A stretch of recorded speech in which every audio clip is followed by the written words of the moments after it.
Welcome to our night one recap of WrestleMania 42. Recapping it. Roll the intro. Let's talk about it.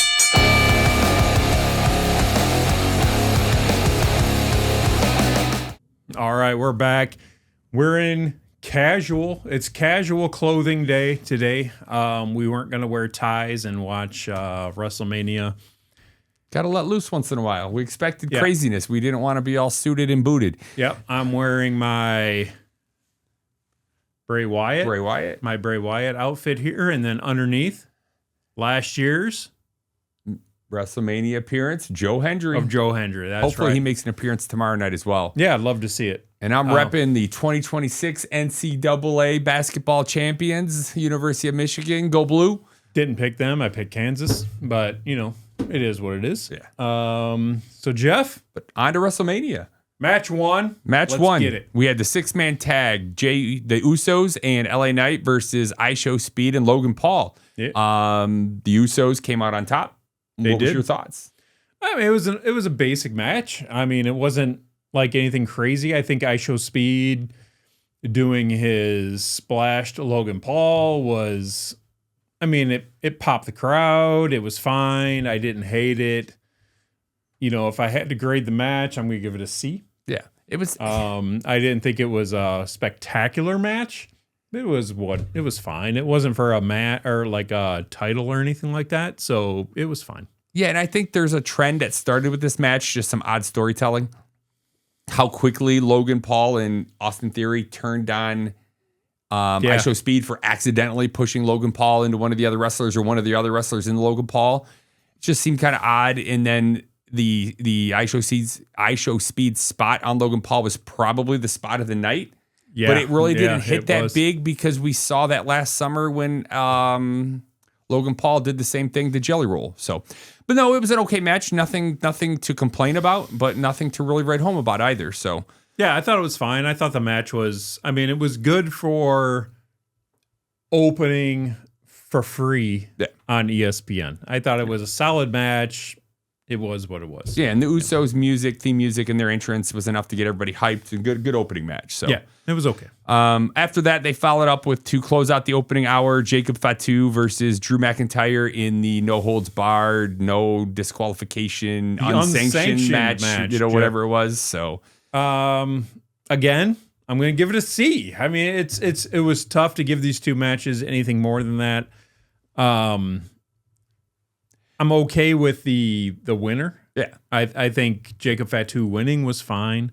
It was what was expected with knowing that Drew McIntyre's taking time off to make a movie. Yeah. I thought it would be more brutal. Yeah, I thought for sure they would play up some sort of injury angle or just complete beatdown angle with Drew McIntyre to write him off of TV. Yeah, but they didn't really do that. Yeah. And, you know, recently I have seen some rumors and I've read some things and watched some videos that Drew isn't taking time off. Oh, I have not seen that. Okay. So it's 50-50 if he is or isn't, but I'm okay with the result. I just thought it was going to be a little more brutal. I thought there was going to be some more spots, that were like, ooh, that looks rough. Yeah. But normally in these type of matches, they end up wandering around the arena.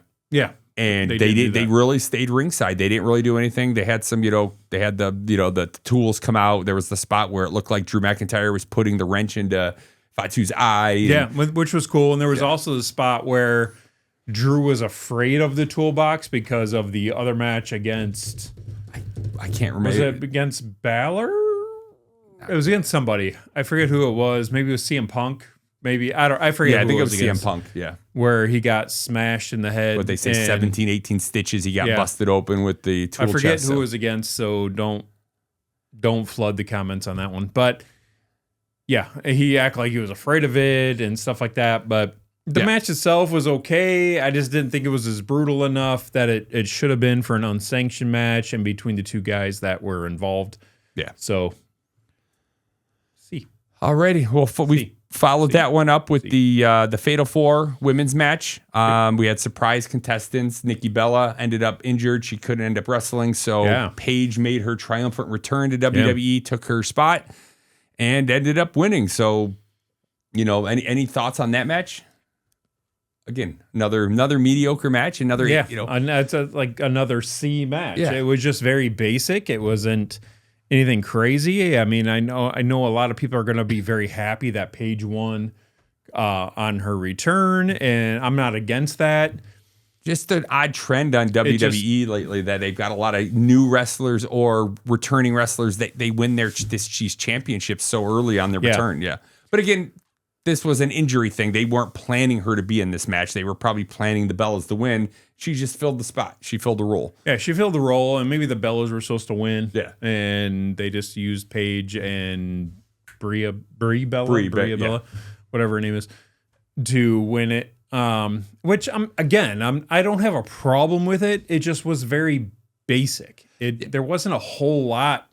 Like, I was like, oh my God, this shit is crazy. I need to talk about this on our next video, right? But there wasn't a whole lot of that. It was just very basic. But at the opposite end, there were no major botches. We've complained a lot about Nia Jax matches where she hurts somebody or she completely messes up. I think it was a relatively clean night. Particularly this match, we've said before, the one-on-one women's matches are usually pretty good, but when you put them in group settings and these big tag teams, everything looks really choreographed and like they're going through slow motion. I didn't pick up on that anything tonight. Yeah, I didn't either. I think the match was pretty good. Yeah, the only botch was the cameraman falling down. Yeah, the cameraman fell down at the beginning. We kind of chuckled at that, but no, the match again, it was an entertaining match. I don't know, it was a WrestleMania quality match, but it was a good match and no major flaws. So. Yeah, I didn't hate it. It was just very basic. Yes. Which the theme at of the this night. point was kind of the flow, right? Everything was just very basic. Nothing was they really outlandish. tried to play, they seemed Nothing to play was it safe. crazy. Yeah, everything was very safe up to this point. So, all right, followed that up with Becky Lynch challenging AJ Lee for the Intercontinental Championship. Yep. As expected, Becky Lynch ended up having a run-in with Jessica Carr again. But in the long run, as predicted, she won the Intercontinental Championship, which again expected because AJ Lee has won their last 3 or 4 matches. And we knew they weren't going to continue letting her just destroy Becky Lynch. But, again, thoughts on the match? Very basic. It just wasn't anything great. It was a good match. AJ Lee, Becky Lynch, they both brought it. I thought it was an entertaining match, but it just wasn't anything exceptional, right? Yeah. We're talking the WrestleMania stage, right? Yes. You want exceptional matches, you want crazy intros, you want just ridiculous things, and it was just okay. Yeah. It just wasn't great. Yeah, up until this point, there really wasn't a crazy intro. Like you mentioned, intros. It was kind of a calm night. WWE playing it safe. Or Jacob Fatu had up to this point the closest thing. Yeah. I mean, a good intro where he had the guys spinning the fire wands, right? Yeah, that was pretty cool. And but everything else was just anything you would see on SmackDown or Raw. It just wasn't anything great. Going back to the storytelling angle we told earlier, it felt more like they weren't telling a story between AJ Lee and Becky Lynch. They were more telling a story between the ongoing rivalry or feud between Becky Lynch and Jessica Carr. Yeah. And it's been rumored for a while that Jessica Carr wants to wrestle. She's the referee. She was the referee in the match. She did wrestle in the Indies, and she has been told that her dream is to wrestle in WWE, and she's been training behind the scenes. So I think they're building to some sort of a match between Becky Lynch and Jessica Carr down the line. She was involved in the Becky Lynch and Maxine Dupree back and forth with the Intercontinental title. So just a continued story between Becky Lynch and Jessica Carr. AJ Lee just kind of filling the role as the opposing wrestler. Yeah, just very strange. I don't know. It wasn't bad. It was a solid match. C. Yeah. It's continuing C after C after C. So, all right, next up, we had Seth Rollins taking on Gunther. Again, this was kind of a rushed match, trying to fill the card for 2 guys that we weren't sure if they were going to be on the card, with Seth Rollins being injured, Gunther not having anybody retire. They threw it together last minute. Thoughts on the match? This will be the first match that won't get a C. Okay. I thought the match itself was pretty good. Yeah. Gunther, Seth Rollins, they can both go. I thought the match itself was fine. If I had to grade the match, I'm going to give it a B. B, there we go. We're moving up in the world. I thought the match was good, but that was because of the talent involved, not because of the intros. Seth Rollins had a pretty cool intro. Yeah, you're right. I'll give it a B+. I said it wasn't his intro more. He had kind of a new costume, a new look to him. Yeah, I forgot about that.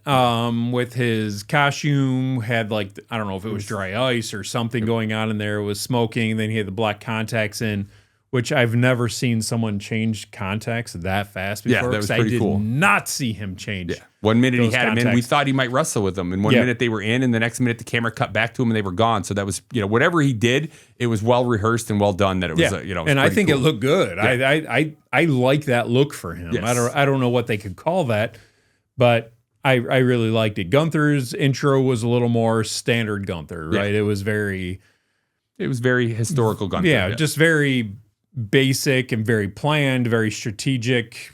Gunther music hits and he walks out, right? Fits his wrestling style. Yeah. Very just which boring, isn't a but bad it gets the job thing. It done. just when you're at the WrestleMania stage. Yeah, it's a WrestleMania stage. So the match itself, I didn't hate the match. It was very slow at points, but that's what you're going to get when you get Gunther. And, when Seth Rollins is in his architect mode or his, they're building up Gunther right now. Mode. They're not building Seth at the moment, so you knew it was pretty predictable Seth was going to win. It was pretty predictable that Braun Breaker was going to make his return and interfere in the match and cost Seth the match.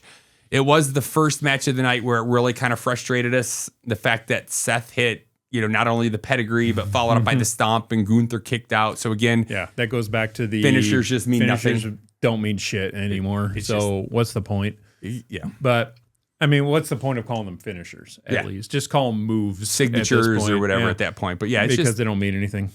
Yeah, that's just a nitpick the two of us have that we watched. I gone back and watched some of the older WrestleManias, and it was just cool to see somebody hit their finisher, and then you knew the match was over. And it was just right. It was you don't see it as often, but that's when the when crowd pops, right? When they hit that finisher, the crowd pops. Yes, you know it's over. But now the crowd's like, is it over? And it's not 95% of the time. I'd rather see Seth go for the stomp 5 times and miss, but the one time he hits it, the match is over. And then it's over. Yep. Then see him hit it 5 times and Gunther kick out 5 times. Yeah, exactly. So, but the match itself, I'm going to give a B because both guys involved were pretty good. Yeah. So, alrighty.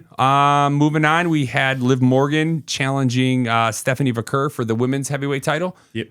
Liv Morgan had a new, rather interesting entrance with her new music video. Stephanie Vaquer's was okay, with the playing up the red in the roses and all that. But what did you think of the match? It was actually rather short. Yeah, it was super short for it being a title match. Anyway. Yeah.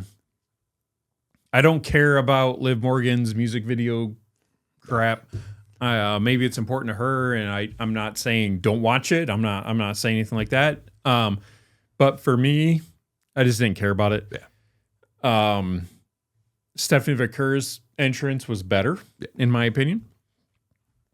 But the match itself, it's like 7 to 8 minutes. I think I saw online. It was just really kind of came out of nowhere. C. Like it was okay. It was a good match between the two. It was just over relatively quickly. It just wasn't anything great. Yeah. Right. It wasn't anything super crazy one way or the other. I mean, it was just a basic match. It was short. Yeah. So, yeah. Alrighty, Liv Morgan. I don't know if we covered that. Liv Morgan ended up winning. So we have the new champion, which caught us off guard. They announced the South American tour coming up later this year. So we thought that was you. Yeah. I thought Stephanie Vaquer would end up carrying the title. So we'll see what happens there. So, going into the final, then we had Cody Rhodes defending his championship against Randy Orton and Pat McAfee. Yep. Yes, we did. Thoughts on the match? Well, before we get to the match, let's talk about the intros because that's very important to me. Yeah. Is the intros when we were talking about WrestleMania. Yes. Pat McAfee came out first. Yeah. Who cares? Yeah. Yes. The fact that he had his own entrance just made absolutely no sense. I guess it gave the fans a chance to boo him, but what was the point of that? Randy Orton came out next. Very boring. He played his music and he walked down to the ring. He walked out very slowly to the ring. It's like, we got to stretch it. We got to make it until 10 o'clock, Randy. Walk out as slow as you can. Then Cody came out. I will say for this night only, maybe tomorrow night. I don't know. We'll have to see. But for this night in particular, Cody Rhodes' entrance was by far the best. It kind of went through his history. Yeah. Recapped his gimmicks and the different outfits he wore over the years. And I thought that was very cool. Yeah. I was very into that intro. He came out with, I know you don't like the skull mask that he wears, but I was very into it. I think that intro was very WrestleMania. Yeah. No, it definitely was. I don't like the mask, but I like the look. They themed his outfit instead of the standard red, white, and blue. They themed it in the white, black, and gold or brown, whatever they've been using for the post-apocalyptic Night One look. Yeah. So it was a change up, but his outfit was, even after taking off the robe, white and black. So he's been wearing black a lot lately, kind of hinting toward the potential heel turn. We'll see what happens. And he has said that he is becoming more open to a heel turn. Yeah. As far as a grade goes, I would give that match a B. I didn't think it was super great. I don't know if the match itself was WrestleMania like. It was not main event worthy. If you look at I compared a lot as I was thinking to last year's Night One main event. You had Roman Reigns versus CM Punk and Seth Rollins, and that match was amazing. Yeah, it was good.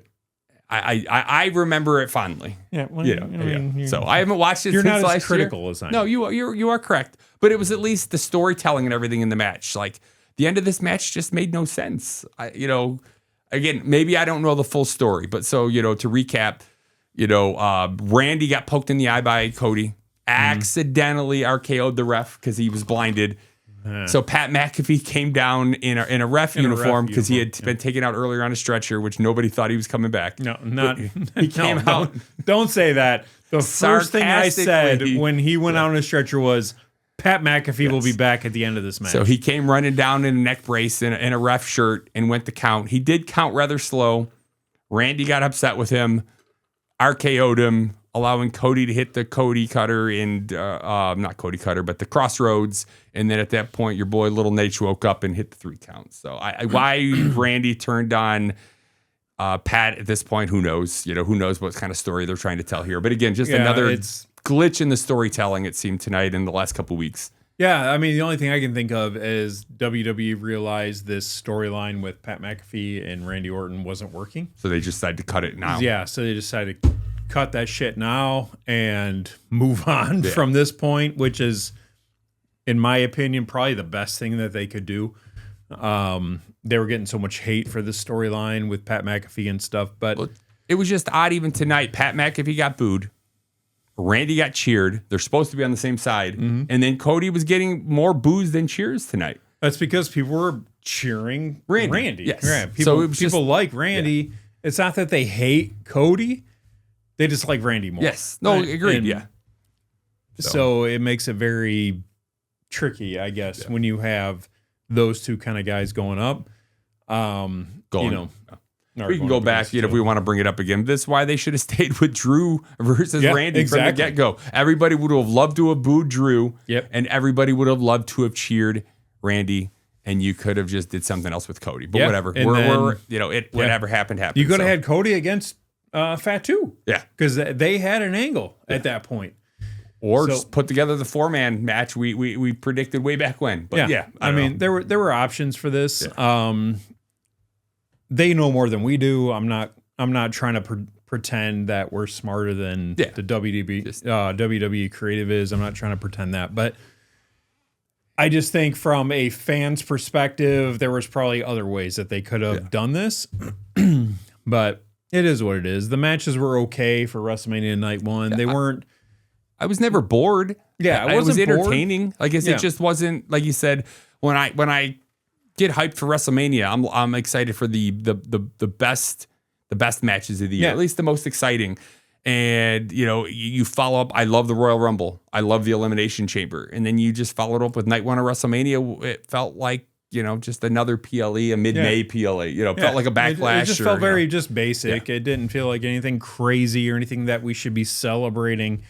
But at the same time, it didn't feel like anything that we should be hating. No, right? I definitely didn't hate it. Like I said, I wasn't bored. It was just very mid. Yeah. It just, nothing about WrestleMania Night 1 was great or awful. Yeah. No, I mean, it was just very safe and basic. So we got night 2 to look forward to. We've got Obafemi versus Brock. Yeah, that's gonna be crazy. We've got the return of the Demon versus Dominic. That's gonna be crazy. Roman Reigns versus CM Punk. We'll see what happens night there. Night 2 So. definitely has more promise than night 1. Yes.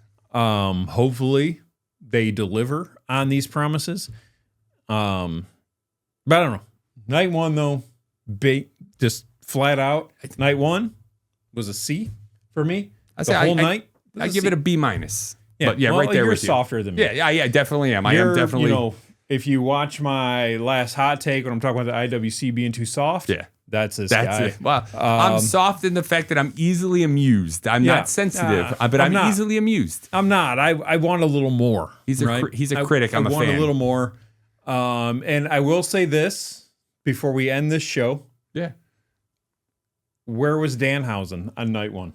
I don't know. I hadn't even thought about that, especially because he was involved in the whole setup of the iShowSpeed match. I did expect him at the beginning of the night to have some sort of at least they didn't even acknowledge that he cursed iShowSpeed at any one point. They didn't even talk about Danhausen the entire show.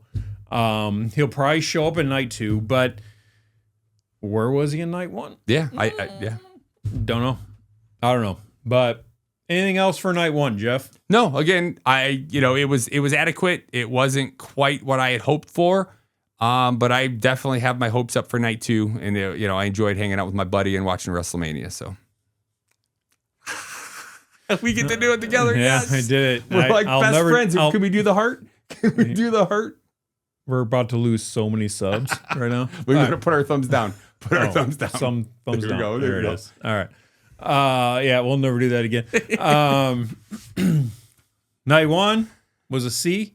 Night 2, I'm hoping for more things. I know night 2 is the bigger night. I don't know. Didn't hate it. Didn't love it. It was just very basic. It was like a good episode of Raw or SmackDown. That's what night 1 felt like to me.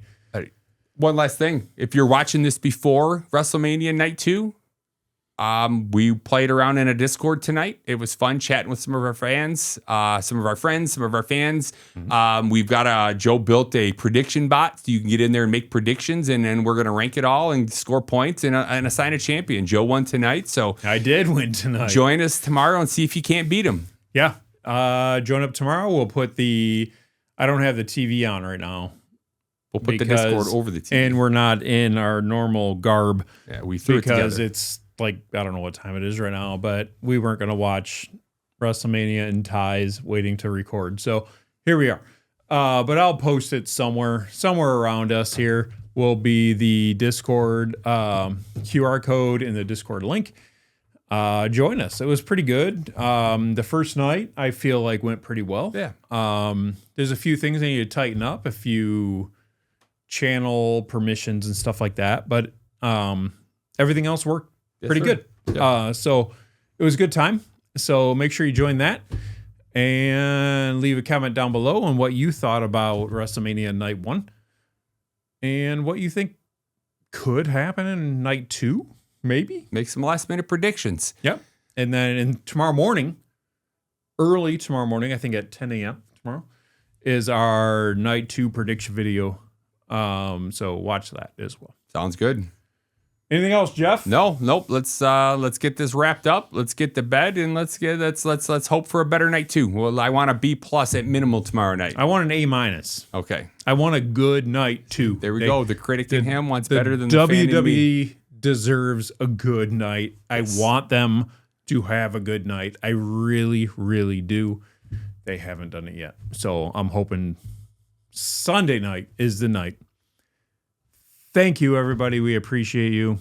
And we'll see you guys with our night 2. Well, we got our recaps and our predictions in the morning and our night 2 recaps tomorrow night. Tomorrow morning. Yeah. So thank you, guys. We appreciate you. And we'll see you with our recap tomorrow. Thank you for watching another episode of Wrestle Stop. If you liked what you saw, make sure you like, comment, subscribe, hit the bell icon. You can reach us at any of the addresses on screen, and there's a couple extra videos here on the screen. If you liked what you saw, maybe you'll like one of these as well. Thanks for watching.